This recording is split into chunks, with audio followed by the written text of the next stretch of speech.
is our pleasure to welcome you here for this special ceremony.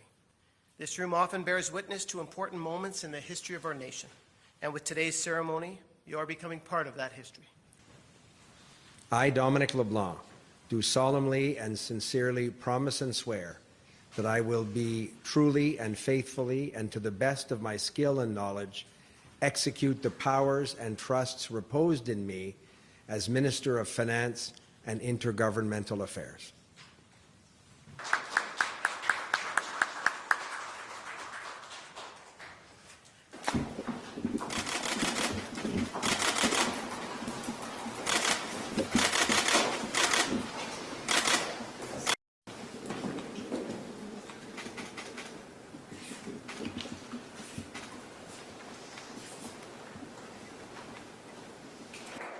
Thank you all for being here, sir.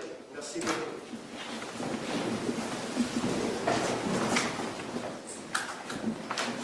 Thank you very much.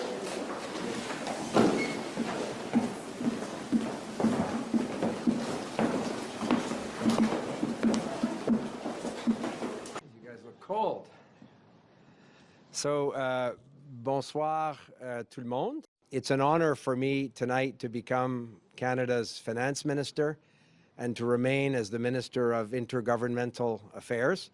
I look forward to working with Canada's premiers as I have for the last number of years on some important challenges facing the country. I look forward to working with Canada's premiers as I have. My conversation with the Prime Minister today was entirely focused on the work that we want to do to support Canadians around affordability, obviously the threat of tariffs coming from an incoming administration and what we need to do to protect the Canadian economy. On est conscient du travail devant nous. Les questions de coût de la vie sont... I was at the dinner at Mar-a-Lago 2.5 weeks ago and saw two leaders focused on a number of priorities, both in the Canada-US context, but talking about global issues as well. I've continued to have discussions with incoming Secretary Lutnick, for example, the Commerce Secretary, around border security, was involved in meetings with senior officials in the incoming administration today.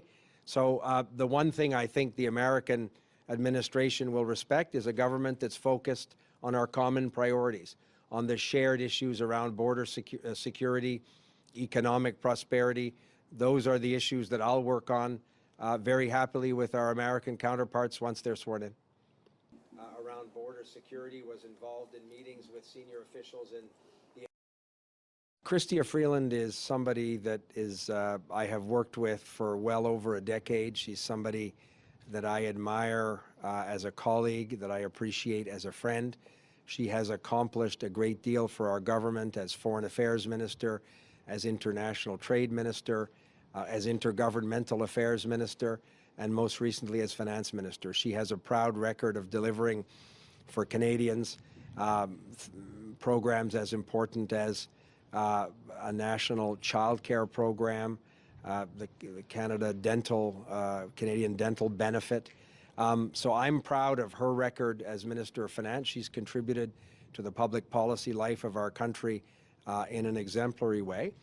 And I look forward now to assuming the responsibility of being Minister of Finance, talking to my colleagues as we prepare for what will be a 2025 budget. And I have a lot of confidence in the decisions our government, our cabinet has made, but will obviously do my job as Minister of Finance over the coming months.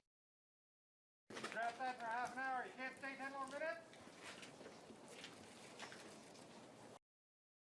Canada's finance minister quit on Monday, dealing another major political blow to Prime Minister Justin Trudeau's already unpopular government. Chrystia Freeland said in a stinging resignation letter that she was quitting in the wake of a meeting last Friday with Trudeau, who had asked her to take on a lesser post after the two had argued for weeks over spending. In a letter posted to social media, Freeland said the possibility of new U.S. tariffs represented a grave threat. She wrote, "That means keeping our fiscal powder dry today, so we have the reserves we may need for a tariff war. That means eschewing costly political gimmicks, which we can ill afford." Her resignation came just hours before she was due to present an economic update to Parliament. That update showed Canada's fiscal deficit for 2023-2024 came in at over $43 billion, more than half of what was projected last year. Freeland also served as Deputy Prime Minister, and her resignation leaves Trudeau without a key ally in cabinet at a critical juncture. She joins a wave of cabinet ministers who have either already quit or announced they won't run in the next election. Approval ratings indicate Trudeau would lose badly to the opposition Conservatives in the next election, which must be held before the end of October 2025. Dominic LeBlanc, the Public Safety Minister and a member of Trudeau's inner circle, was sworn in as the new Finance Minister later on Monday. Before entering politics in 2013, Freeland worked as a journalist and in senior editorial roles with several media companies, including the Financial Times, the Globe and Mail, and Reuters News, where she worked from 2010 to 2013.